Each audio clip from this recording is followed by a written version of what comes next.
سورہ فرقان کے آخر پہ اب جب یہ کہہ دیا کہ تمہارے لیے وہ عذاب آئے گا، تو اسی سلسلے میں رسول اللہ صلی اللہ علیہ وسلم کو بھی مخاطب کیا اور کہا آپ اپنا جی اتنا کیوں جلاتے ہیں؟ جب ہم نے کہا انہیں اب مار ہی پڑنی ہے تو آپ کو کیا ہو گیا؟ اب کیوں اتنے پریشان رہتے ہیں؟ اور رسول اللہ صلی اللہ علیہ وسلم کی تسلی کے لیے الفاظ نازل کر دیے اور فرمایا تلک آیات الکتاب المبین، یہ بڑی واضح روشن کتاب ہم نے آپ کو دے دی ہے، لعلک باخع نفسک، آپ اپنا جی خراب کرتے ہیں، آپ جان سے گزر جائیں گے کہ اللہ یکونوا مومنین، یہ کیوں نہیں ایمان لاتے؟ آپ کیا کر رہے ہیں؟ اتنی پریشانی، یہ ہے آپس میں ربط ان کا۔ اور سورہ فرقان کے بعد سورہ شعراء ہے جو اللہ تعالیٰ نے مکہ مکرمہ میں نازل کی، اور سورہ بقرہ کے بعد دوسری بڑی سورت یہی ہے، کیونکہ اس میں 227 آیات ہیں، لیکن اس میں اور سورہ بقرہ میں بہت فرق ہے۔ سورہ بقرہ کی تو ایک ایک آیت ایسی ہے کہ اس سے 50 100 حکم ثابت ہوتے ہیں، جبکہ اس میں اللہ تعالیٰ نے واقعات کا ذکر کیا ہے، اس صورت میں اس طرح کی چیزیں نہیں ہیں۔ اور سورہ شعراء اس کا نام رکھا گیا کیونکہ اس میں ایک جگہ آیا ہے 224 نمبر آیت میں بالکل آخر پہ پہنچ کے اللہ نے فرمایا والشعراء یتبعہم الغاوون، اور شعراء کی پیروی تو وہ لوگ کرتے ہیں جو خود گمراہ ہیں، خود جنہوں نے راہ چھوڑ دی ہے، شعراء کی پیروی وہ لوگ کرتے ہیں۔ اور اللہ نے اسی صورت میں کافروں کا رد بھی کیا ہے جو رسول اللہ صلی اللہ علیہ وسلم کو شاعر کہتے تھے، اسی صورت میں ان کا بھی رد آتا ہے۔ اور شعراء شاعر کی جمع قرآن پاک میں صرف ایک ہی جگہ آئی ہے اور وہ اس صورت میں ہی وہ لفظ ہے 224 نمبر آیت میں۔ اور اس صورت کا دوسرا نام طاسیم میم بھی ہے۔ حضرت عبداللہ ابن عباس رضی اللہ عنہما کی روایت میں آتا ہے کہ انہوں نے خود کہا کہ طاسیم میم، انہوں نے کہا مکہ مکرمہ میں نازل ہوئی، تو اسی طرح جیسے اور صورتوں کے متعدد نام ہوتے ہیں وہ عرض کرتے رہے ہیں، اسی طرح اس صورت کے بھی دو نام ہیں، ایک سورہ شعراء اور سورہ طاسیم میم۔ اور اس صورت میں اللہ تعالی نے جو کچھ بھی ذکر فرمایا ہے وہ اس کی پہلی دوسری آیت سے ہی پتہ چل جاتا ہے۔ اور حدیث میں آتا ہے کہ صحابہ کرام رضی اللہ عنہم نے اس صورت کو پڑھا اور وہ کہتے تھے کہ رسول اللہ صلی اللہ علیہ وسلم نے ہم سے کہا کہ اللہ تعالیٰ نے تورات کے عوض میں مجھے 7 وہ صورتیں دی ہیں جو قرآن پاک کی ابتدائی صورتیں ہیں، 7 طوال، 7 لمبی صورتیں، سورہ بقرہ، پھر اس کے بعد آل عمران، نساء، مائدہ، انعام، اعراف اور توبہ۔ یہ 7 صورتیں ہیں جو لمبی صورتیں ہیں، رسول اللہ صلی اللہ علیہ وسلم نے فرمایا 7 صورتیں، اور بعض حضرات نے توبہ کی بجائے فاتحہ کو گنا ہے، اور فاتحہ صورت لمبی تو نہیں ہے لیکن وہ کہتے ہیں کہ اس کی عظمت اتنی زیادہ ہے کہ بڑی سے بڑی صورتوں کے مقابلے میں وہ بڑی ہے، تو اس اعتبار سے رسول اللہ صلی اللہ علیہ وسلم نے فرمایا انجیل کی جگہ اللہ نے مجھے وہ صورتیں قرآن پاک کی دے دیں جس میں 100 یا اس سے زیادہ آیات میں عین انہیں کہتے ہیں۔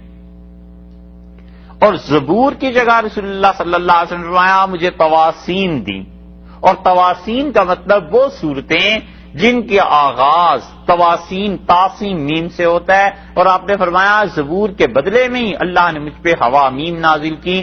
حوامیم وہ 6 صورتیں ہیں جو حامیم سے شروع ہوتی ہیں، اور رسول اللہ صلی اللہ علیہ وسلم رات کو سونے سے پہلے حوامیم پڑھ کے سوتے تھے، یعنی 7 اتنی لمبی لمبی صورتیں ہیں، 6 وہ ساری 6 صورتیں رسول اللہ صلی اللہ علیہ وسلم پڑھا کرتے تھے کبھی کبھار۔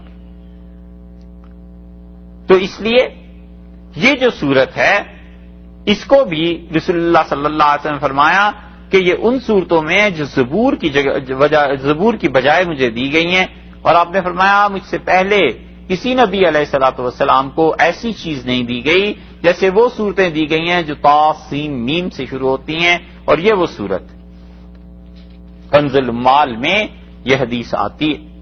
اور اللہ تعالی نے اس صورت میں انبیاء علیہ السلام کا ذکر کیا، اور انبیاء علیہ السلام کی اللہ نے آیات، ان کی نشانیاں، ان کے متعلق ان کی زندگیوں میں کیا ہوتا رہا یہ چیزیں بتائیں، اور اس صورت کا اکثر حصہ ایسا ہے جو قرآن کریم میں اس سے پہلے کہیں نہ کہیں گزر گیا ہے. اس اعتبار سے یہ سورت آسان ہے. اسے شروع فرمایا طاسیم میم. سین کا جو لفظ ہے وہ میم پہ آپ اس کی شد دیکھتے ہیں، یہ میم کے ساتھ جا کر مل گیا، تو اسی لیے پڑھنے کے اعتبار سے اسے طاسین میم نہیں پڑھا جائے گا، بلکہ چونکہ وہ میم میں جا کر مل گیا ہے اس لیے اسے پڑھنے کے اعتبار سے طاسین میم پڑھا جائے گا. سین کے نون کو میم میں مدغم کر دیا گیا تو سین میم ہو گیا. تلک آیات الکتاب المبین، اور یہ آیتیں ہیں اس کتاب کی جو اللہ نے بہت واضح طور پر سنا دیا لوگوں کو.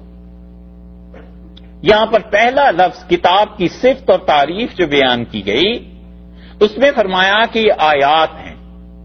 قرآن کریم کی آیت کی جمع ہو گئی، کتاب سے مراد قرآن ہو گیا. اور المبین جو ہے اگر آپ ذہن پہ زور دیں تو پہلے ایک مرتبہ عرض کیا تھا کہ جن صورتوں کے آغاز میں ایک المبین کا لفظ آتا ہے اور جن صورتوں کے آغاز میں ایک اور لفظ آتا ہے ان میں فرق ہے. تو کیا تھا دوسرا لفظ؟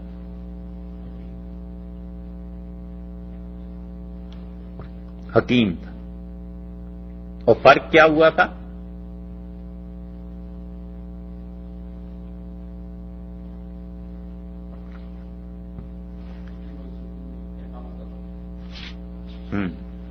یہ بھی ایک فرق ہے. اور مبین والی صورتوں میں کس سے زیادہ ہوتے ہیں؟ اچھا ہے، یہ بھی صحیح ہے. اور مبین والی صورتیں جو ہیں اس میں کس سے زیادہ ہوتے ہیں، اور حکیم والی صورتوں میں وہ عقلی دلائل بھی زیادہ ہوتے ہیں. یہ بھی ہے. حکیم جن صورتوں کے آغاز میں آتا ہے بالعموم ایسے ہوتا ہے. اور باقی جوابات کے لیے انٹرنیٹ پہ جاؤں گا. اچھا، ارشاد فرمایا لعلک باخع نفسک، یہ کتاب ایسی ہے جس کی آیات جو ہیں مبین ہیں. تو مبین کا مطلب یہ لفظ بتاتا ہے کہ اللہ تعالیٰ اب کھول دے گا ان چیزوں کو، ان قصوں کو بیان کرے گا جس میں کوئی ڈھکی چھپی بات نہیں ہے کہ دنیا میں کیا ہوا، انبیاء علیہ السلام کی تکذیب کیسے کی گئی، انہیں کیسے جھٹلایا گیا، اور ان کے مخالفین کون تھے، اور انبیاء علیہ السلام کے مخالفین کے ساتھ اللہ نے کیا سلوک کیا، اور رسول اللہ صلی اللہ علیہ وسلم کو تسلی دی کہ آپ دیکھتے چلے جائیے اب دنیا کس رنگ ڈھنگ میں جا رہی ہے، اور یہ لوگ آپ کے ساتھ کیا کر رہے ہیں، اور اس کے بعد ہم ان کے ساتھ کیا کرنے والے ہیں. اس لیے اس صورت میں اللہ نے بار بار اپنی دو چیزوں کی طرف توجہ دلائی ہے، ایک اپنے نام عزیز کی طرف اور ایک اپنے نام رحیم کی طرف. عزیز، عزت، غلبہ، غالب، یہ بتایا ہے کہ خدا ہر طرح غالب ہے، اس کو کائنات کی کوئی چیز نہیں ہرا سکتی. جو یہ سمجھتا ہے کہ ہمارے انبیاء علیہ السلام کا اور ہمارا مقابلہ کر لے گا وہ بہت بڑی بھول میں مبتلا ہے. اور اس کو جو چیز بھول میں ڈالتی ہے یا تو یہ کہ ہماری قدرت سے واقف نہیں، اور یا یہ چیز بھول میں ڈالتی ہے کہ وہ ہماری قدرت کو تو سمجھتا ہے لیکن اسے یہ سمجھ نہیں آتی کہ آخر اللہ نے چھوڑ کیوں رکھا ہے. ہم اس کے بھیجے ہوئے انبیاء علیہ السلام کو قتل بھی کر دیتے ہیں، مار بھی دیتے ہیں، اور ان کی توہین بھی ہوتی ہے، سب کچھ ہوتا ہے، اس کے باوجود خدا ہمیں نہیں پکڑتا. تو یا تو اللہ کو ان کی پرواہ ہی نہیں ہے انبیاء علیہ السلام کو، اور یا اللہ تعالیٰ کے پاس کیا ہے، قدرت کا بھی انکار نہیں کرتے، لیکن کیا مسئلہ ہے، اس کے لیے اللہ بار بار رحیم کا لفظ لاتا ہے اور کہتا ہے میں بڑا مہربان بھی ہوں. یہ جو ڈھیل تمہیں دے رہا ہوں نا اس لیے دے رہا ہوں کہ شاید تم سمجھ جاؤ، شاید تم سمجھ جاؤ، لیکن دیکھو ان قصوں میں بڑی نشانیاں ہیں تمہارے سمجھنے کے لیے. تو اللہ تعالیٰ اس صورت میں خاص طور پہ اپنے دونوں ناموں کا ذکر بار بار کرتا ہے کہ عزیز بھی ہے اور رحیم بھی ہے، عزیز بھی ہے رحیم بھی ہے، عزیز غالب ہے اور رحیم رحم کرنے والا. تلک آیات الکتاب المبین، اور یہ آیات ہیں ایسی کتاب کی جو بڑی واضح ہے. یا یہ اور یا یہ کہ یہ کتاب، یہ آیتیں ہیں کھول کر سنا دی گئیں، یہ آیات بہت واضح ہیں اس کتاب کی.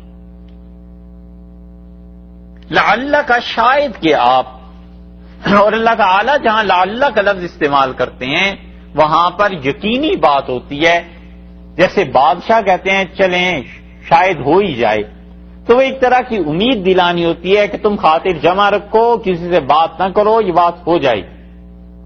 بادشاہ کبھی کہتا ہے سوچیں گے اس بات کو، تو اس کے مزاج کے مطابق ہے، غیر مطابق ہے، موافق ہے، ناموافق ہے، اس کے مصاحبین سمجھ جاتے ہیں کہ یہ جو بات کر رہے ہیں اس کا مطلب یہ ہے کہ یہ ٹال رہے ہیں، یہی ہے کہ اس کا مطلب یہ ہے کہ بات ہو جائے گی۔ اللہ تعالیٰ جب لعل کا لفظ استعمال کرتے ہیں تو لعل کا لفظ بنیادی طور پہ عربی میں پرہیپس شاید کے معنی میں ہوتا ہے، لیکن اس کا مطلب اصل میں یقین بھی بن جاتا ہے جب اللہ کی طرف سے لعل کا شاید کے یقیناً بات ایسی ہو گئی ہے کہ باخع یہ لفظ بنا ہے بخعن سے، اور بخعن بخا کہتے ہیں کہ کوئی آدمی جانور کو ذبح کرے اور ذبح کرتے کرتے کرتے کرتے اس کی بخا تک پہنچ جائے، یعنی اس رگ تک پہنچ جائے جو کٹ جائے تو اس کے جسم کا اور دماغ کا رشتہ منقطع ہو جاتا ہے، اتنی تکلیف اسے دے دے۔ حرام مغز ہوتا ہے نا، اور وہ چلتا ہے سر سے، اور وہ سفید رگ ہوتی ہے، اور وہ جاتی ہے ساری ریڑھ کی ہڈی میں۔ یہ حرام مغز حلال جانور کا حرام ہے۔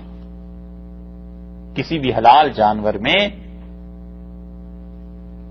جن چیزوں کا کھانا حرام ہے اس میں سے یہ حرام مغز بھی ہے۔ اور طحطاوی رحمت اللہ علیہ نے در مختار کی شرح میں یہ مسئلہ لکھا ہے۔ اس لیے بعض اوقات جب چانپ کا گوشت ہوتا ہے نا، اس کی صفائی ہوتی ہے تو بعض اوقات لوگ بھول جاتے ہیں، خواتین اس میں سے وہ سفید حرام مغز کا حصہ نہیں نکالتی، یہ درست نہیں ہے، اسے نکال دینا چاہیے، وہ حرام ہے۔ تو اس کو کہتے ہیں بخا، یعنی کاٹا جانور کے گلے کو اتنا زیادہ کہ اس کی گردن کے آخری حصے تک پہنچ گیا، شدید تکلیف میں ڈالا۔ اللہ تعالی نے اسی لفظ کو یہاں استعمال کیا ہے، لعل کا باخع، شاید کہ آپ اپنے آپ کو شدید تکلیف میں ڈال دیں گے، آپ اپنی جان کو گھونٹ دیں گے، آپ وفات پا جائیں گے اس دکھ اور غم میں۔ اللہ یکونوا مومنین کہ کافر کیوں نہیں یقین کرتے، کیوں نہیں مانتے، کیوں نہیں ایمان لاتے، اس دکھ میں آپ اپنی جان ختم کر دیں گے۔ یہ ہے رسول اللہ صلی اللہ علیہ وسلم کی شفقت کا بیان کہ اللہ نے کہا کمال کی شفقت اس ہستی میں پائی جاتی ہے، یہ اپنی جان دینے پہ تلے ہوئے ہیں کہ آخر لوگ کیوں نہیں مان جاتے، آخر لوگ کیوں نہیں ایمان لے آتے۔ یہ رسول اللہ صلی اللہ علیہ وسلم کی طبیعت کی نرمی اور کافروں کے لیے کام کرنا اور ان کی ہدایت کے لیے کوشش کرنا، اس سے معلوم ہوتا ہے کہ اللہ نے ان کی تعریف کی اور بتایا کہ وہ ایسی بڑی ہستی تھی کہ وہ چاہتے تھے سارے لوگ ایمان لیں۔ اگر رسول اللہ صلی اللہ علیہ وسلم ایک معجزہ ہو جاتا، کسی کافر کے باپ دادے مرے ہوئے کو اٹھا دیتے اور وہ زندہ ہو جاتا، شاید پورا جزیرہ عرب ایمان لے آتا کہ اتنا بڑا معجزہ ہو گیا کہ اس نے مردہ کو زندہ کر دیا۔ اسی لیے قرآن پاک میں آیا ہے کہ انہوں نے کہا، اللہ تعالی نے فرمایا کہ اگر قرآن ایسا ہوتا کہ کلم بہ الموتیٰ، اس قرآن کے ذریعے مردوں سے بات چیت کی جا سکتی تو لوگ پھر ضرور اس کو مان لیتے۔ اسی لیے کافر بھی کہتے تھے کیا وآباؤنا الاولون، ہمارے باپ دادا کا کیا ہوا؟ پھر کوئی مذاق اڑاتا تھا اور کہتا تھا ہم سب کا نسب اوپر جا کے فلاں شخص پہ ملتا ہے۔ قصی رحمت اللہ علیہ یہ بڑے آدمی تھے، تمہارے ہمارے سب کے دادا پردادا تھے، تو قصی کو زندہ کر دو تم، اور وہ آ کر کہہ دے کہ یہ میرا پوتا جو ہے محمد صلی اللہ علیہ وسلم یہ سچا آدمی ہے، ہم سب تم کو مان دیں گے۔ ایک مردہ اگر زندہ ہو جاتا یہ سارے عرب اس کے قائل ہو جاتے، اور نبی کریم صلی اللہ علیہ وسلم 1,00,000 سے زیادہ افراد کی حقیقی زندگی کا سبب بن گئے، اور انہیں جہنم ہمیشہ کی تباہی سے اٹھا کر جنت ہمیشہ کی زندگی پہ لگا دیا۔ کوئی اتنے بڑے معجزے کو نہیں سمجھا اور اس پہ رہے کہ مردے زندہ ہو جائے۔ یہ ہے وہ چیز جو سطحی لوگوں کا معیار ہوتا ہے کہ ایسی کوئی چیز آنی چاہیے جو سامنے آ جائے. بچے ہیں نا, کہانیاں سن کے خوش ہو جاتے ہیں. آپ کسی سمجھدار آدمی کو بٹھائیں اور اس کے بادشاہ کی کہانی سنائیں, پھر سنائیں, وہ تھوڑی دیر میں ہی بور ہو جاتا ہے. وہ کہتا ہے کسی نظریے کی بات کرو, قوموں کی بات کرو, یہ بات کرو کہ دنیا میں کیسے ترقی ہوتی ہے, اقوام کیسے تباہ ہو جاتی ہیں. یہ کیا کہ فلاں بادشاہ ایسے نکلا اور گھوڑے پہ سوار ہوا اور جنگل میں گیا اور پھر آخر پہ دونوں یاد الہی میں مصروف ہو گئے. یہ تو بچوں کی کہانیاں. یہ سطحی باتیں ہیں نا, ان کی سطح دماغ کی بس اتنی تھی. وہ کہتے تھے کسی مردے کو زندہ کر لو, اور عقل اتنی نہیں آئی کہ نبی کریم صلی اللہ علیہ وسلم تو اتنی اس زندگی کی دعوت دے رہے ہیں, اس زندگی کی اور اس حیات کے داعی ہیں جو حیات ایسی ہے جس کے بعد موت نہیں. اللہ نے فرمایا آپ اپنے آپ کو ہلاک کر لیں گے, انتقال کر جائیں گے اس دکھ میں, اس غم میں کہ لوگ کیوں نہیں مانتے. اللہ یکونوا مومنین, کہ ایمان کیوں نہیں لاتے. اس سے یہ بھی پتا چلتا ہے دوسری بات کہ کافر کے ایمان کی حرص اللہ کی جو تقدیر ہے اس کے منافی نہیں. کسی آدمی کو یقینی طور پر پتہ بھی چل جائے کہ اس نے نہیں ماننا, تو بھی اس کے دل میں یہ تمنا رہے کہ کاش ایسے ہو جاتا, یہ اس کے منافی نہیں. کبھی کبھی آدمی پر کسی چیز کا اتنا غلبہ ہو جاتا ہے کہ اسے بعض اوقات وہ چیز ناممکن نظر آنے لگتی ہے, لیکن اس کے باوجود اپنی محبت سے, اپنے تعلق سے مجبور ہوتا ہے. پتا ہے کہ بیٹا کتنا نافرمان ہے, کتنا نالائق ہے, کیا چیزیں ہیں, یہ کبھی سیدھا نہیں ہو سکتا. اس کے باوجود اللہ سے مانگتا رہتا ہے. وہ تعلق اور محبت اسے مانگنے پہ مجبور کرتی ہے نا. ایسے ہی رسول اللہ صلی اللہ علیہ وسلم کو انسانوں کے ساتھ اتنا تعلق تھا, اتنی محبت تھی کہ کسی طرح لوگ سیدھے ہو جائیں, کسی طرح لوگ صحیح راہ پر چل پڑے. اسی لیے عبداللہ ابن مسعود رضی اللہ عنہ کہتے تھے کہ جب تم اپنے نبی صلی اللہ علیہ وسلم پر درود بھیجو تو اچھے سے اچھے الفاظ سے بھیجو, لعلک یعرض علیہ, اور ممکن ہے تمہارا درود رسول اللہ صلی اللہ علیہ وسلم پر تمہارا سلام پیش کیا جائے.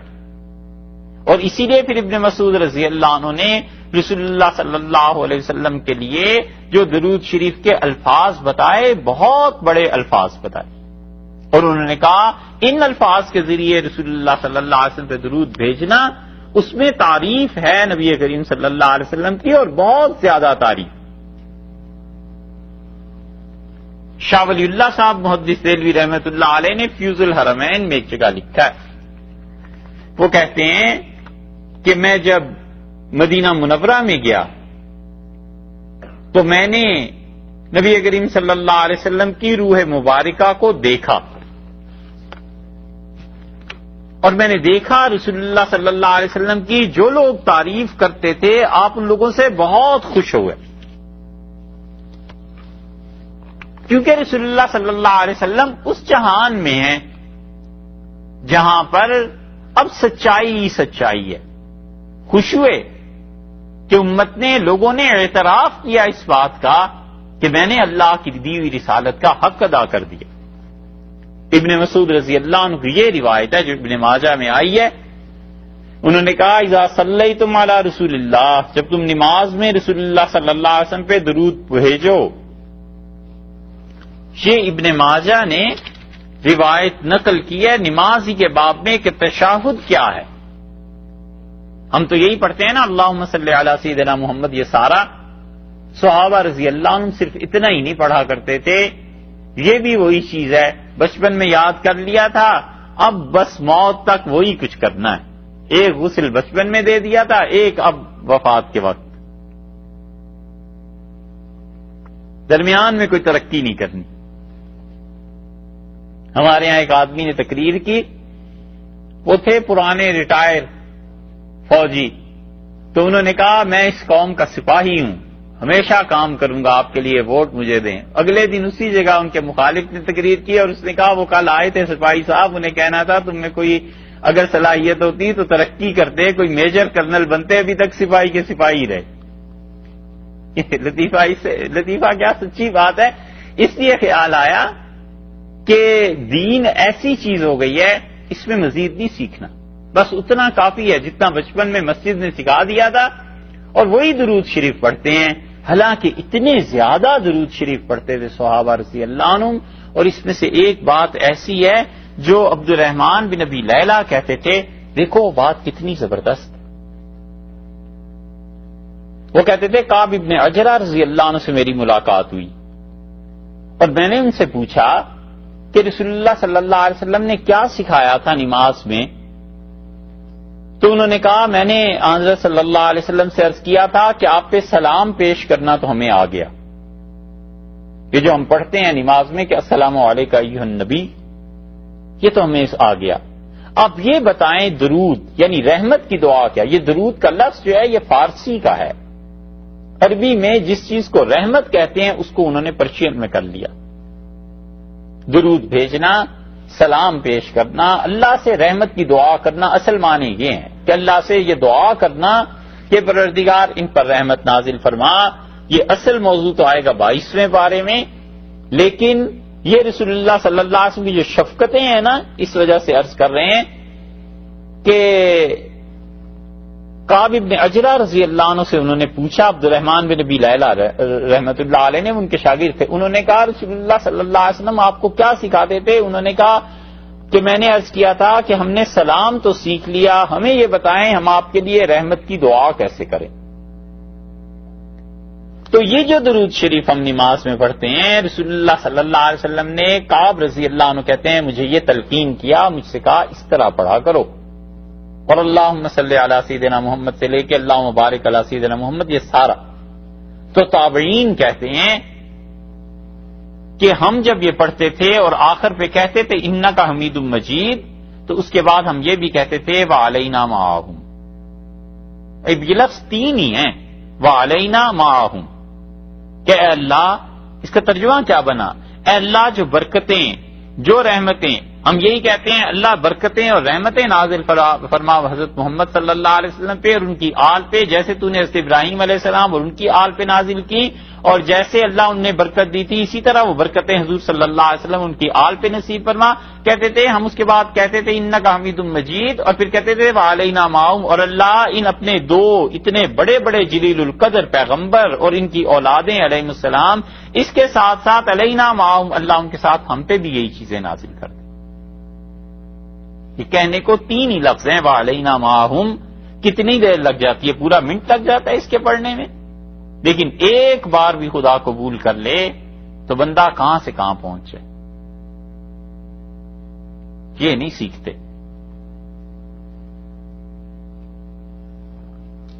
اسی لیے صحابہ رضی اللہ عنہ مختلف روایات درود شریف کی لائے، بہت چیزیں پڑھتے تھے. یہ دیکھیے ابن مسعود رضی اللہ عنہ نے کہا اذا صلیتم علی رسول اللہ، جب تم رسول اللہ صلی اللہ علیہ وسلم پر سلام کے بعد رحمت کی دعا کرو نماز میں، فاحسنوا الصلاۃ علیہ، تو اچھے سے اچھے الفاظ پڑھنا. اس کا مطلب ہے نماز میں بھی اور اس کے علاوہ بھی. فإنکم لا تدرون، کیونکہ تمہیں پتہ نہیں ہے، لعل ذلک یعرض علیہ، تمہارے یہ اعمال ممکن ہے رسول اللہ صلی اللہ علیہ وسلم کی روح مبارکہ کو دکھائے جائیں. اور یہ اصل ہے یہ جملہ اس بات کا کہ امت کے اعمال رسول اللہ صلی اللہ علیہ وسلم کو دکھائے جاتے ہیں. وہ جو عقیدہ ہے وہ اس جملے سے ثابت ہوتا ہے. اس عقیدے پہ بڑی بحث ہے، وہ اب تک تو کی نہیں، پھر انشاءاللہ کبھی موقع ہوا تو عرض کریں گے یاد رہا تو. مگر یہ جملہ ابن مسعود رضی اللہ عنہ کا، یہ ابن ماجہ کی اس حدیث میں جو آیا ہے، یہ اصل ہے اس عقیدے کی کہ امت کے اعمال رسول اللہ صلی اللہ علیہ وسلم پر پیش کیے جاتے ہیں، اور جب وہ دیکھتے ہیں اچھے اعمال کو تو دعا فرماتے ہیں، اور جب لوگوں کے برے اعمال وہ دیکھتے ہیں تو اس پہ اللہ سے ان کے لیے معافی مانگتے ہیں، استغفار کرتے ہیں. ابن مسعود رضی اللہ عنہ نے کہا ممکن ہے تمہارا یہ درود شریف کا پڑھنا ان پر پیش کیا جائے. قال فقالوا له، تو لوگوں نے عرض کیا کہ حضرت جب آپ یہ سمجھتے ہیں فعلمنا، ہمیں سکھا دیں ہم کیسے رسول اللہ صلی اللہ علیہ وسلم پہ درود بھیجیں. قال قولوا، انہوں نے کہا یوں پڑھا کرو، اللہم اجعل صلاتک، اے اللہ اپنی مہربانیاں، اپنی شفقتیں اور اپنی نوازشات، ورحمتک، اور اے اللہ اپنی رحمتیں، وبرکاتک، اور اللہ اپنی برکتیں، علی سید المرسلین، اس ہستی پر نازل فرما جو تمام رسولوں کے علیہ الصلوۃ والسلام آقا تھے اور سردار تھے۔ ہمارے ہاں اتنی محدود ذہنیت ہے کہ اگر سیدنا کا لفظ رسول اللہ صلی اللہ علیہ وسلم استعمال کرو 50-60 سال یہی جھگڑا چلتا رہا کہ سیدنا محمد صلی اللہ علیہ وسلم کہنا جائز ہے یا ناجائز ہے، فتوے لگتے رہے، اور اتنی بس تعلیم تھی کہ ابن ماجہ کو نہیں پڑھ سکے کہ اس میں خود ابن مسعود رضی اللہ عنہ نے رسول اللہ صلی اللہ علیہ وسلم کو ہمارا آقا یعنی اس امت کے آقا ہی نہیں بلکہ اس سے بھی بڑی بات کہی کہ سید المرسلین، وہ تو تمام انبیاء علیہ الصلوۃ والسلام کے آقا تھے۔ فرمایا علی سید المرسلین و امام المتقین، اور وہ جو متقی لوگوں کے امام تھے، و خاتم النبیین، اور حضرت صلی اللہ علیہ وسلم آخری نبی تھے ہر اعتبار سے، سیدنا محمد عبدک و رسولک، محمد صلی اللہ علیہ وسلم اللہ جو آپ کے بندے تھے اور اللہ آپ کے رسول تھے، امام الخیر، اچھائی کے امام تھے، دنیا میں جتنی خوبیاں جتنی اچھائیاں ہیں اس کی طرف انہوں نے رہنمائی فرمائی، وقائد الخیر، اس راستے کو دکھانے والے تھے، ورسول الرحمہ، اور رحمت کے رسول تھے، رحمت کے ساتھ بھیجے گئے تھے۔ اللہم باسط مقاما محمودا، اے اللہ قیامت میں انہیں مقام محمود عنایت فرما، یغبط بہ الاولون والآخرون، اللہ دنیا میں جو گزر گئے اور جو باقی آئیں گے اس مقام کو دیکھ کر رش کریں کہ کتنا زبردست مقام، کیا درجہ اللہ نے رسول اللہ صلی اللہ علیہ وسلم کو عنایت فرمایا ہے۔ اللہم صلی علی سیدنا محمد وعلی آل سیدنا محمد، یہ سارا پھر اللہم بارک علی سیدنا محمد اور انک حمید مجید، یہاں تک پورا ابن مسعود رضی اللہ عنہ نے سکھایا۔ انہوں نے کہا یوں پڑھا کرو نماز، اسے کیوں نہیں لوگ پڑھتے؟ بات یہ ہے کہ رسول اللہ صلی اللہ علیہ وسلم کا حق لوگوں کو اندازہ نہیں ہوتا کتنا ہے، کہ انہوں نے زندگی لگا دی اس کام پہ کہ کہیں کوئی جہنم میں نہ چلا جائے، کوئی اللہ کی راہ سے ہٹ نہ جائے، ایسے نہ ہو کہ خدا کی ناراضگی اس کو مل جائے۔ کہ اللہ نے فرمایا لعلک باخع نفسک الا یکونوا مؤمنین، آپ اپنی جان دے دیں گے اس غم میں کہ لوگ کیوں نہیں ایمان لاتے۔ ان نشاء ننزل علیہم، اگر ہم چاہتے تو نازل کر دیتے ان پر، من السماء، اوپر سے، آیتن، کوئی نشانی، ایسی زبردست نشانی نازل کرتے، یعنی جبر کر دیتے، کوئی فرشتہ نازل کرتے جنہیں مارتا رہتا، آگ نازل کر دیتے جو ان کے پیچھے پیچھے پھرتی کہ کہیں رسول اللہ صلی اللہ علیہ وسلم کی کسی نے بات نہ مانی تو آگ سے جلانا شروع کر دے، کوئی چیز ہم اگر ایسی نازل کر دیتے، فَظَلَّتْ أَعْنَاقُهُمْ، ان کی گردنیں جھک جاتی، لہا، اس کے لیے، خاضعین، جھکی ہوئی ہو جاتی، ان کی گردنیں، ایک نشانی اگر ہم نازل کر دیتے تو ان کی گردنیں اس کے سامنے جھک جاتی۔ اگر ہم چاہتے تو ایسے کر دیتے۔ آپ اتنی دعائیں کرتے ہیں، اتنی دعائیں مانگتے ہیں، اتنے فکر اور پریشانی میں، بالکل اس غم کو نہ کریں، ہماری مشیت ہے، ہم نے آزادی دی ہوئی ہے، لوگ اگر کفر کے مطابق زندگی گزارنا چاہتے ہیں تو گزاریں کفر پہ زندگی، ایمان پہ گزارنا چاہتے ہیں ایمان پہ گزاریں، یہ اختیار جو دیا ہے، یہ اختیاری کی وجہ سے تو قیامت میں ان سے پوچھنا ہے، اور اگر ہم نے جبر کرنا ہوتا تو ہمارے لیے کیا مشکل تھا، ایک معجزہ آسمان سے نازل کر دیتے اور لوگوں کی گردنیں ان کافروں کی اس معجزے کے سامنے جھک جاتی، تکلیف پہنچتی، فرشتہ ہوتا تو انہیں مارتا، آگ ہوتی انہیں جلا دیتی، پانی ہوتا انہیں ڈبو دیتا، سب کے سب مسلمان ہو جاتے، لیکن خود ہمیں ہی جبر کرنا منظور نہیں۔ اس لیے اپنے اختیار اور ارادے سے اللہ کی عبادت کرنا بہت بڑی بات ہے، اللہ کے ہاں اس کی بڑی قدر ہے، قیمت ہے۔ بایزید بستامی رحمۃ اللہ علیہ کے پاس ایک آدمی آیا اور اس سے کہا توبہ کرنا چاہتا ہوں، تو بایزید رحمۃ اللہ نے اسے دیکھا، بوڑھا ہو گیا تھا، سفید داڑھی اس کی، سفید بال ہو گئے، بڑی مشکل سے چل رہا تھا، تو انہوں نے کہا بابا توبہ کرنا چاہتے ہو لیکن بڑی دیر سے آئے ہو۔ اس نے کہا بایزید مرنے سے پہلے آ گیا ہوں نا، تو بس جو مرنے سے پہلے آ جاتا ہے اس نے کوئی دیر نہیں کی، مر جاتا تو پھر کیا ہوتا۔ تو باجزید رحمۃ اللہ علیہ حیران رہ گئے اس کے جواب سے. انہوں نے کہا بالکل صحیح کہتے ہو، جو مرنے سے پہلے آ گیا وہ ٹھیک آ گیا. اس نے کوئی دیر نہیں کی.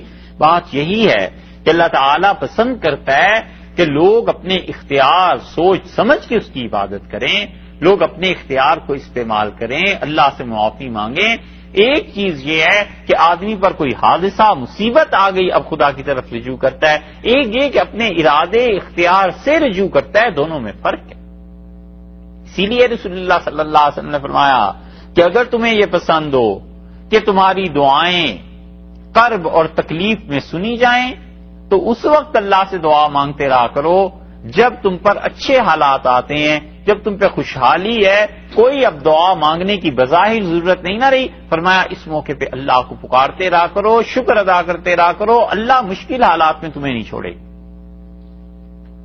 اس لیے اس آیت میں کہا کہ جبری اگر کرنا ہوتا تو ہم آسمان سے کوئی چیز نازل کر دیتے اور وہ چیز ان کو مجبور کر دیتی اس بات پر کہ آپ کو مانیں. ہم نے جبر کرنا ہی نہیں ہے، ہم نے اختیار ارادہ انسانوں کو دیا ہے. اور پھر اس پہ زمخشری نے کیا اچھی چیز سمجھی ہے. یہ صاحب کشاف جو ہے نا زمخشری کہتا ہے کہ آیت تو یہ ہونی چاہیے تھی. ذرا آیت کا پہلے ترجمہ دیکھیں جو یہاں پہ ہے. ان نشاء ننزل علیہم، اگر ہم چاہتے تو نازل کر دیتے ان کے اوپر کافروں کے، من السماء اوپر سے آیتن کوئی معجزہ، کوئی نشانی، فزلت اعناقہم ان کی گردنیں جھک جاتی، لہا اس معجزے کو دیکھ کر خاضعین اور یہ نیچے ہو جاتے. یہ تو اصل ترجمہ ہوا. کشاف زمخشری کہتا ہے کہ ہونا تو یہ چاہیے تھا کہ ان نشاء ننزل علیہم من السماء آیتن، اگر ہم چاہتے تو آسمان سے کوئی معجزہ کوئی نشانی نازل کرتے، فذلوا لہا خاضعین یہ سب کے سب اس معجزے کو دیکھ کے نرم پڑ جاتے، جھک جاتے. کہتا ہے یہ آناقین کا لفظ جو ہے یہ زیادہ ہے قرآن نے استعمال کیا. یہ کیا کہنے کی ضرورت ہے کہ ان کی گردنیں جھک جاتی، سیدھی سیدھی کہہ دیتے کہ یہ جھک جاتے، تو گردن کا لفظ کیوں لائے؟ یہ سوال اب کوئی کرے جا کے اور کہہ دے کہ صاحب یہ زیادہ معلوم ہوتا ہے، تو پھر دیکھو اس کی کیسی شامت آتی. علم کا زمانہ تھا نا، لوگ خوش ہوتے تھے ایسے سوالات سے، کہتے تھے کہ اس کا جواب تمہیں دیں گے، بتا دیں گے. اور بڑا زبردست جواب ہر ایک کے پاس تھا، جس کو یعنی ایسا جواب ہے کہ یہ خود آپ بھی یاد کر لیں تو کیسی آسانی. کوئی پوچھتا تھا تو کہتے تھے اس کا جواب نہیں معلوم، اور رسول اللہ صلی اللہ علیہ وسلم نے فرمایا آدمی کا یہ کہنا کہ مجھے نہیں معلوم یہ بھی علم ہے. یعنی اتنا تو جانتا ہے نا کہ مجھے نہیں معلوم، یہ اعتراف کرنا بھی تو علم ہے. اس لیے وہ لوگ بڑی سادگی سے کہہ دیتے کہ بھائی اس مسئلے کا نہیں پتا، بتا دیں گے، پوچھ کے بتا دیں گے، کسی اور سے پوچھ لو. امام مالک رحمۃ اللہ علیہ کے پاس ایک آدمی آیا اور اس نے مسائل کا پوچھنا شروع کیا، اور شاید اس نے 100 یا 150 مسئلے پوچھے، اور 70 کے متعلق امام مالک رحمۃ اللہ نے کہا مجھے نہیں پتا. اس نے کہا میں کیا کہ جا کے جواب دوں گا. لوگ تو اس علاقے میں آپ کے بڑے معتقد ہیں، آپ کو اتنا بڑا مفتی مدینہ منورہ کا مانتے ہیں، انہوں نے فرمایا جا کے کہہ دینا کہ مالک کہتا تھا اسے ان مسئلوں کا نہیں پتا. ایسے سادے تھے. اسی لیے صحیح بخاری میں روایت آئی ہے قول الرجل لا ادری، آدمی کا یہ کہنا کہ یہ مسئلہ نہیں جانتا کوئی بات نہیں ہے، ٹھیک ہے نہیں پتا. ساری دنیا جہان کا علم کسے ہے؟ تو وہ لوگ ان مسائل کو جب کوئی پوچھتا تھا نہیں آتا تھا تو فتوے نہیں دینا شروع ہو جاتے تھے، وہ کہتے تھے ٹھیک ہے کسی اور سے پوچھ لو. حتیٰ کہ ایسے لوگ مل جائیں گے جو کہتے تھے جا کے پوچھو اور پھر ہمیں بھی بتا دینا. عبداللہ ابن عمر رضی اللہ عنہ سے کسی نے قرآن کریم کی ایک آیت کی تفسیر پوچھی، انہوں نے کہا عبداللہ کو تو آتی نہیں ہے، یعنی اپنے متعلق، اور وہ جو بیٹھا ہوا ہے نا اسے بڑا دعویٰ ہے قرآن کی تفسیر جاننے کا، ذرا اس سے پوچھو اور مجھے بھی بتانا اس نے کیا تفسیر کی ہے. وہ عمر میں چھوٹے تھے عبداللہ ابن عباس رضی اللہ عنہ، ان سے وہ گئے، ان صاحب نے عبداللہ ابن عباس رضی اللہ عنہ سے پوچھی اور آ کے عبداللہ ابن عمر رضی اللہ عنہ کو کہا کہ انہوں نے اس آیت کی یہ تفسیر بتائی ہے. تو کہنے لگے یہ تو بہت اچھی تفسیر ہے، پہلے تو میں سمجھتا تھا کہ یہ لڑکا ایسے ہی قرآن کے متعلق باتیں کرتا ہے اور مجھے بڑا ڈر لگتا تھا اس کی باتوں سے، لیکن اب پتہ چلتا ہے کہ واقعی سے اللہ نے قرآن کا علم دیا. ایسے اچھے لوگ تھے. اس لیے وہ تفسیر میں کئی جگہ تفسیر حدیث محدثین باقاعدہ سوال قائم کرتے ہیں کہ یہ کیوں ہو گیا، یہ کیوں ہو گیا. زمخشری کہتا ہے کہ اصل میں تو یہ بات ہونی چاہیے تھی کہ اگر آسمان سے ہم ان پر کوئی آیت نازل کر دیتے تو یہ جھک جاتے. یہ کیوں کہا کہ ان کی گردنیں جھک جاتی؟ اور پھر زمخشری نے خود ہی جواب دیا ہے. وہ کہتا ہے اس لیے کہ جب آدمی کے جھکنے کی کیفیت طاری ہوتی ہے نا تو سب سے پہلے جو چیز زمین کی طرف جھکتی ہے اس کا سر ہی جھکتا ہے. تواضع، بندگی، عاجزی جن لوگوں میں ہوتی ہے وہ سر جھکائے ہوئے ہوتے ہیں. اور متکبر اور مغرور انسان جب اس میں کبر آتا ہے، بڑائی آتی ہے، اور جب وہ اپنے آپ کو مغرور بناتا ہے یا ہوتا ہے تو سب سے پہلی بات اس کی گردن بڑی ہو جاتی ہے. آپ کبھی غور کیجئے گا، یہ بڑے بڑے سیاسی لیڈر جو کل تک سر جھکا کے پھرتے تھے، جس دن انہیں وزارت عظمیٰ صدارت ملتی ہے نا اسی رات کو آپریشن ہو جاتا ہے اور ان کے ہاں کوئی راڈ ہے لوہے کی ان کی گردنوں میں ڈال دیتے ہیں. یہ ایسے آدمی ہی نہیں رہتے کہ جھک کے ذرا سا بات کر لیں، یہ پوری گردن ایسے ایسے گھماتے ہیں. یہ ہے کبر. دیکھا اللہ نے کہا ان کی گردنیں جھک جائیں گی، تواضع آ جائے گا ان میں. یہ زندگی میں دیکھی بھالی چیزیں ہیں. قرآن کہتا ہے کہ اگر ہم ان پہ کوئی آسمان سے بھیج دیتے نشانی اللہ، پھر کیا تھا؟ پھر جبر ہو جاتا، سب مان جاتے. وما یاتیہم من ذکر من الرحمن، اور ما یاتیہم نہیں پہنچتی ان کے پاس کیا چیز؟ من ذکرن کوئی بھی نصیحت کی بات، من الرحمن رحمان کی طرف سے، محدث نئی، رحمان کی طرف سے کوئی نصیحت کی بات، نئی نئی نصیحت کی بات ان تک نہیں پہنچتی. الا کانو مگر یہ ہو جاتے ہیں انہا اس نصیحت سے مورزین، یہ کیا کرتے ہیں؟ منہ پھیر لیتے ہیں، منہ کو موڑ لیتے ہیں. کوئی نشانی ایسی نہیں جو ہم نے بھیجی ہو اور انہوں نے منہ نہ موڑ لیا ہو. اللہ تعالیٰ نے ذکر کا لفظ استعمال کیا نصیحت کے لیے، یعنی قرآن کی جب بھی کوئی نئی بات سنتے ہیں، جب بھی کوئی نئی دعوت انہیں ملتی ہے، جب بھی رسول اللہ صلی اللہ علیہ وسلم کوئی وحی جو ان پہ آئی ہے ان کے سامنے لے کے جاتے ہیں، محدثن نئی. رسول اللہ صلی اللہ علیہ وسلم نے یہ لفظ استعمال کیا بارش کے لیے. حدیث میں آتا ہے بارش شروع ہوئی اور رسول اللہ صلی اللہ علیہ وسلم نے اپنا ہاتھ پھیلا دیا اور بارش کے جو قطرے آپ کے ہاتھ پہ ہتھیلی پہ گرے، آپ نے اسے اپنے چہرہ مبارک پہ مل لیا. اور رسول اللہ صلی اللہ علیہ وسلم نے یہ ارشاد فرمایا کہ یہ نیا نیا تحفہ ہے جو میرے پروردگار کی طرف سے اس دنیا میں آیا، یہ نئی چیز ہے جو میرے رب نے نازل کی. ہم نے جب حدیث نہیں پڑھی تھی یہ والی حدیث تو ہمارے ایک استاد تھے اور کئی مرتبہ گاڑی میں ان کے ساتھ کہیں جانے کا اتفاق ہوا تو جب بارش ہوتی تھی تو ہم نے دیکھا وہ ہمیشہ شیشہ نیچے کرتے تھے یا ہٹا دیتے تھے اور کہتے تھے دیکھو کیسی بارش ہو رہی ہے، ایسے ایسے ہاتھوں کو پلٹتے تھے. اتنی مرتبہ کیا کہ ہمیں خیال آیا یہ کرتے کیا ہیں آخر، اور ہمیشہ بارش کی تعریف کرتے تھے. جس دن یہ حدیث پڑھی تو اس دن اندازہ ہوا کہ اوہو وہ اس سنت پہ اس حدیث پہ عمل کرتے ہیں اور بات ایسے کرتے تھے کہ کسی کو پتہ نہ چلے، بس اللہ جانے ہمارے اس عمل کو اور ہم جانے، کوئی نہ پہچان سکے کہ یہ کس چیز پہ عمل ہو رہا ہے. ایسے اپنے اعمال کو، نیکیوں کو چھپا کر کرتے تھے.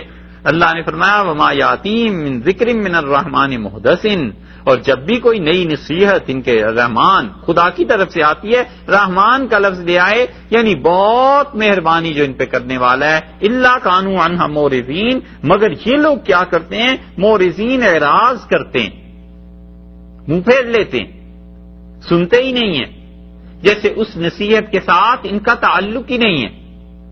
مورز منہ پھیرنے والا نا، جب آدمی کو کوئی چیز ناگوار گزرتی ہے تو منہ پھیر لیتا ہے. کوئی ایسا منظر سامنے آتا ہے جس منظر کو وہ نہیں دیکھنا چاہتا تو چہرہ ایک طرف کو کر لیتا ہے. یہ ہے مورث. پہلا جرم یہ ان کا ہوا. فقط کذبوا، اور انہوں نے جھٹلا دیا ہے اللہ کے پیغام کو، حضور صلی اللہ علیہ وسلم کی رسالت کو. فقط کذبوا، یہ جھٹلا چکے ہیں. یہ دوسرا جرم ہو گیا. پہلا جرم چہرے کا پھیر لینا، دوسرا جرم یہ کہ نبوت کی تکذیب کرنا، ان کو نہ ماننا. فسیاتیہم، سو اب پہنچے گی.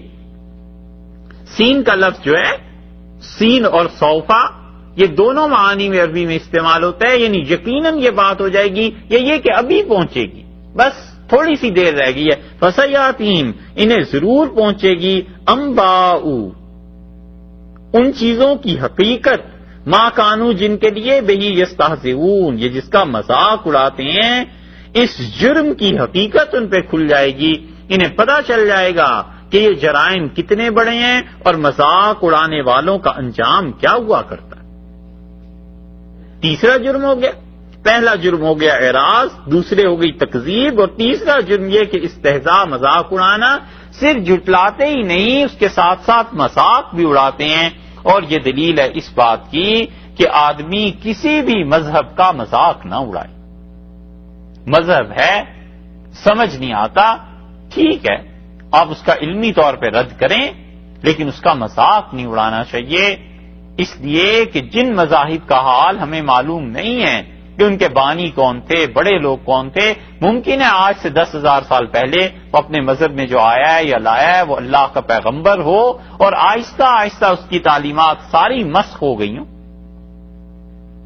قرآن اگر ذکر نہ کرتا حضرت عیسیٰ علیہ الصلوۃ والسلام کا اور سیدنا مسیح علیہ الصلوۃ والسلام کے حالات رسول اللہ صلی اللہ علیہ وسلم نہ بتاتے، تو جو اب عیسائیت کی حالت ہے، یہ جو ان کے نظریے ہیں، کون مان سکتا تھا کہ سیدنا مسیح علیہ الصلوۃ والسلام اللہ کے پیغمبر ہوں گے، ایسے ہوں گے؟ جتنے جھوٹ یہ گھڑتے ہیں، اگر وہ جھوٹ دنیا میں قائم رہتے اور اس کے مقابلے میں کتاب و سنت نہ ہوتی تو پھر مسیح علیہ الصلوۃ والسلام کو کون کہتا؟ اور آپ فرض کیجئے کہ حضرت عیسیٰ علیہ الصلوۃ والسلام کی بے خبری ہوتی لوگوں کو اور کوئی ان کا مذاق اڑاتا، اللہ کے ہاں کتنی بڑی چیز وہ شمار کی جاتی. جیسے گوتم بدھ ہیں، ہمیں نہیں معلوم، ہمارے پاس کوئی دلیل نہیں ہے کہ ان کے پیغمبر ہونے کی، لیکن اس کے باوجود ایک قوم انہیں بڑا مانتی ہے، ان کے مذہب پر عمل کرتی ہے. ہم یہ کہتے ہیں کہ وہ مذہب غلط ہے، ہم اس کے باطل ہونے کے دلائل بیان کرتے ہیں، ہم کہتے ہیں شرک آ گیا، غلط ہو گیا، لیکن گوتم بدھ کا خود مذاق اڑانا یہ چیز اچھی نہیں ہے. اس لیے کہ ممکن ہے خدا نے اسے بھیجا ہو، اور ہمیں کیا ضرورت آخر پڑی ہے کہ ان چیزوں میں دخل دیں. اس میں بڑا اچھا فیصلہ امام غزالی رحمۃ اللہ نے لکھا ہے. کسی نے انہیں لکھا ہے امام غزالی کو کہ یزید پہ لعنت بھیجنا کیسا ہے، تو انہوں نے لکھا کہ یزید پہ لعنت بھیجنا جائز ہے، مگر میں تمہارے لیے یہ سمجھتا ہوں کہ جتنی دیر بیٹھ کر یزید پہ لعنت بھیجو گے اتنی دیر بیٹھ کے حضرت حسین رضی اللہ عنہ کے لیے قرآن پڑھو. جتنی دیر یزید پہ لعنت بھیج کے جو زبان کو خراب کرنا ہے، تو یہ زیادہ جائز کام ہو گیا نا، کوئی ثواب کی چیز تھوڑا ہی ہے. اتنی دیر تم اگر ذکر کرو اللہ کا، یہ چیزیں کرو تو تمہیں زیادہ فائدہ پہنچے گا. اور یہی وہ چیز ہے کہ ہم لوگوں کو پازیٹو تعلیم دیں، سچائی کی طرف، علم کی طرف بلائیں. وہ زیادہ اچھی چیز ہے بجائے اس کے کہ ہم کہیں فلاں گمراہ اور فلاں ایسا اور فلاں ایسا اور فلاں ایسا. وہ بھی چیزیں کسی وقت ضروری ہو جاتی ہیں. جب آپ قرآن پاک پڑھ رہے ہیں تو کفر کے عقائد، ان چیزوں کا رد بھی ہے، ضروری بھی ہے، آتا بھی ہے، لیکن آدمی کسی بھی مذہب کا مذاق اڑانے کے بارے میں محتاط رہے.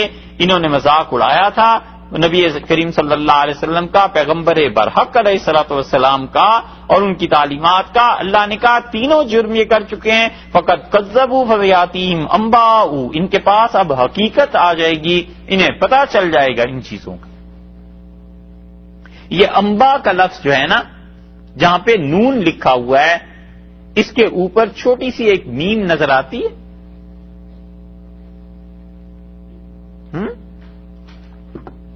یہ نون اور میم جو ہیں عربی میں ایک دوسرے کی جگہ استعمال ہوتے ہیں. اردو میں بھی ہوتے ہیں، عربی میں بھی ہوتے ہیں. اور یہ رسم عثمانی میں حضرت عثمان رضی اللہ عنہ کے زمانے میں، اس سے بھی پہلے حضرت بکر رضی اللہ عنہ کے زمانے میں، یہ نون ایسے ہی لکھا گیا تھا میم، تاکہ اسے پڑھا جائے انباء. اگر میم نہ ہو تو اسے لوگ پڑھیں گے انباء. تو انباء یہ ذرا سا زبان پہ ثقیل ہے، اور انباء وہ ثقیل نہیں ہے، وہ زیادہ گراں محسوس نہیں ہوتا. اس لیے یہ میم لکھا گیا ہے کہ پڑھنے کا طریقہ یہ ہے کہ یہاں پر ایسے پڑھنا ہے، یا یہ کہ اصل میں یہ لفظ میم تھا، نون سے وقت کے ساتھ ساتھ تبدیلی ہوئی ہے. جو لوگ اس نظریے کے قائل ہیں وہ تو سارا پھر لینگوسٹک کا ایک ڈپارٹمنٹ ہے, پورا شعبہ ہے کہ لفظوں میں کیسے تبدیلی آتی ہے, وہ تو ان کا محکمہ ہے. لیکن یہ کہ یہاں پر انباء پڑھا جائے گا. اردو میں بھی نون اور میم جو ہے نا یہ ایک دوسرے کے برعکس آتے رہتے ہیں. اس کی کوئی مثال؟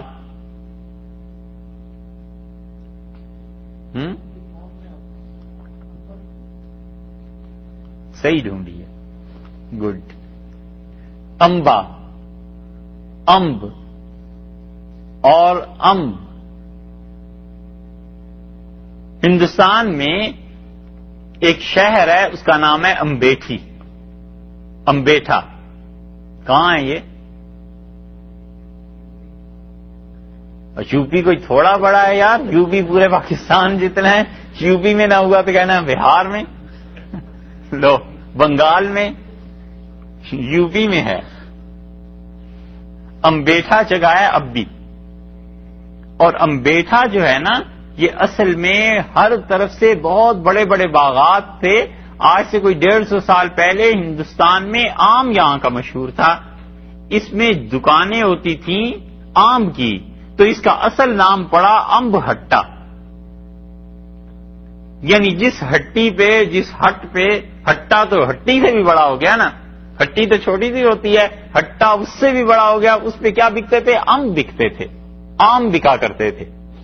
تو وہ ہوتے ہوتے امب ہٹا سے امب ہٹا ہوا, اور پھر ہوتے ہوتے وہ امبیٹھا بنا, پھر امبیٹھی بن گئی. یہ ہے زبان ایسے تبدیل ہوتی ہے. تو امبیٹھی جو ہے یا امبیٹھا جو ہے اصل میں ام ہٹا تھا. تو میم اور نون یہ اس طرح ایک دوسرے کے جگہ پہ استعمال ہو جاتے ہیں. یہاں بھی وہی ہے. اللہ تعالیٰ نے فرمایا کہ انباء ما کانوا, انباء حقائق, ما کانوا بہ یستہزئون. جس عذاب کا یہ مذاق اڑاتے ہیں اس کی حقیقتیں کھل کر انہیں سامنے آ جائیں گی. انہیں پتہ چل جائے گا کہ اس مذاق اڑانے کا انجام کیا ہے, اس کا نتیجہ کیا نکلتا ہے. اولم یروا الی الارض, کیا انہوں نے زمین پر غور نہیں کیا؟ یہ اللہ نے پہلی دلیل دی عقلی طور پر اپنی توحید پر اور اس پوری کائنات پہ خدا کی حکمرانی جو ہے اس کی, اور فرمایا انہوں نے غور نہیں کیا زمین پہ. کم انبتنا فیہا, انہوں نے زمین پہ غور نہیں کیا کتنی اگائی ہیں ہم نے اس میں. من کل زوج کریم, طرح طرح کی چیزیں اور کریم بہت عمدہ چیزیں ہم نے اگائی ہیں. ان لوگوں نے زمین پر غور نہیں کیا. اللہ تعالی دلیل جب دیتا ہے ان چیزوں کی جو روز مرہ کی ہیں تو اللہ کہتا ہے اس پہ غور کرو. اور جو آدمی بھی روز مرہ کی معمول کی چیزیں جنہیں وہ دیکھتا ہے, جب اس پہ غور کرتا ہے اور اس کی انتہا پر پہنچتا ہے نا, تو اس آدمی سے پوچھو اگر اس میں دیانتداری ہے, انصاف ہے, چاہے وہ آپ خود ہی ہیں, دل بے اختیار گواہی دیتا ہے کہ سوائے اللہ کے کچھ نہیں, کوئی نہیں کر سکتا. بڑے بڑے ڈاکٹرز کو آپ دیکھیں, یہ جب ایمبریولوجی پہ غور کرتے ہیں, بچے کی پیدائش کے مراحل پہ, اور ڈیپتھ میں جاتے ہیں اس ایک شعبے میں, پھر مزید ڈاکٹریٹ کرتے ہیں, پھر مزید اس کی ریسرچ کرتے ہیں, تو ایک جگہ ایسی آ جاتی ہے جہاں پہنچ کے وہ سوچتے ہیں کہ ذرا ایک فگر کا فرق پڑ جائے, ایک نمبر کا, تو یہ کیا سے کیا ہو جائے گا. اور کہتا ہے اللہ تیرے علاوہ کوئی نہیں ہے جس کو کر سکے. عام زمین ہے, سبزیاں ہیں, لوگوں سے پوچھیں, جب یہ اس میں ڈاکٹریٹ کرتے ہیں تو انتہا پہ پہنچ کے پھر علم میں ایک دن آتا ہے کہ اتنی ننھی سی کومپل کو اگانا, پھر اس طرح تقسیم کرنا, پھر اس بیج میں مزید فردر ڈویژن کیا ہوتی ہے, پھر پانی کے ساتھ اس کی کمبینیشن کیا ہوتی ہے, ان سب چیزوں کو سوچتا ہے. اور جب انصاف کی طبیعت ہوتی ہے نا, تو ایک موقع پر پہنچ کے بے اختیار اس کا دل گواہی دیتا ہے کہ اللہ ہی یہ کر سکتا ہے, اللہ کے علاوہ کوئی نہیں کر سکتا. کہ ان سے پوچھیں جنہوں نے کیمسٹری میں پی ایچ ڈی کی ہوتی ہے کہ وہ ان چیزوں کو سوچتے ہیں کہ مختلف ایلیمنٹس کیسے ملتے ہیں. ان سے پوچھئے جو اسٹرانومسٹ ہوتے ہیں, اس کائنات کی بلندیوں پہ غور کرتے ہیں, ستاروں پہ, ان کی گزرگاہوں پہ, تو ایک موقع پہ پہنچ کے وہ کہتا ہے خدایا تیرے علاوہ اس کائنات کا خالق کوئی نہیں. اللہ کہتا ہے ان چیزوں پر غور کرو. اولم یروا الی الارض, انہوں نے زمین پہ غور نہیں کیا. کم انبتنا فیہا, کتنی چیزیں ہیں. یہاں انبتنا میں دیکھیں نا، پھر میم آ گیا،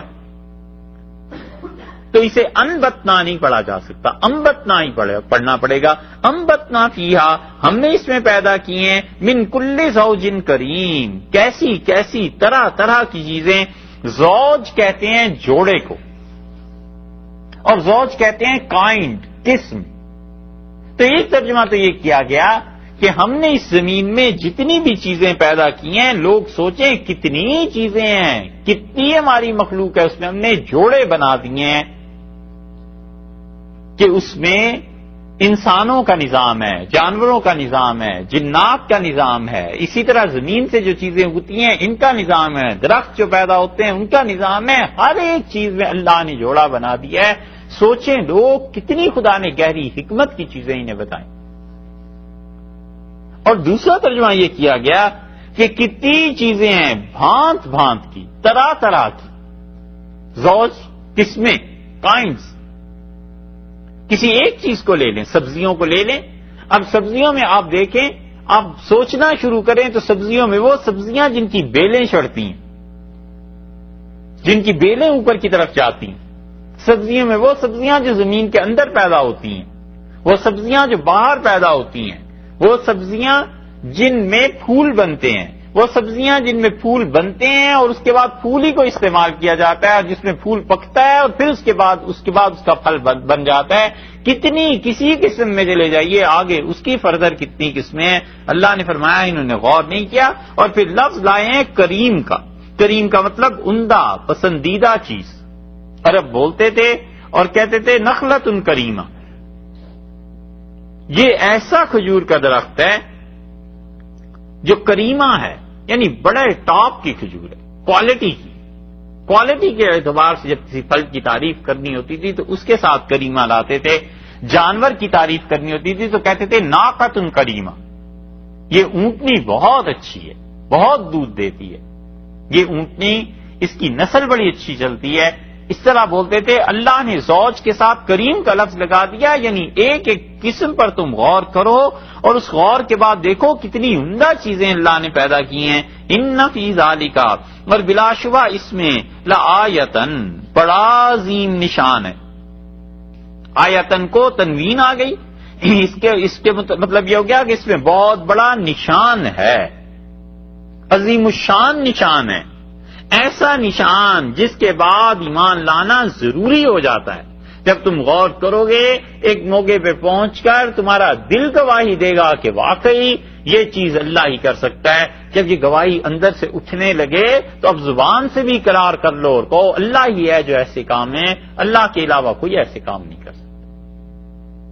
اس لیے کتنے ہی لوگ ایسے تھے جنہیں ہدایت ملی کائنات پر غور کرنے سے، اشیاء پر غور کرنے سے، اور ان چیزوں میں جب ان کا علم بڑھ گیا تو انہوں نے کہا اللہ تیری ذات ہی ایسا کر سکتی ہے، تیرے علاوہ کوئی نہیں کر سکتا.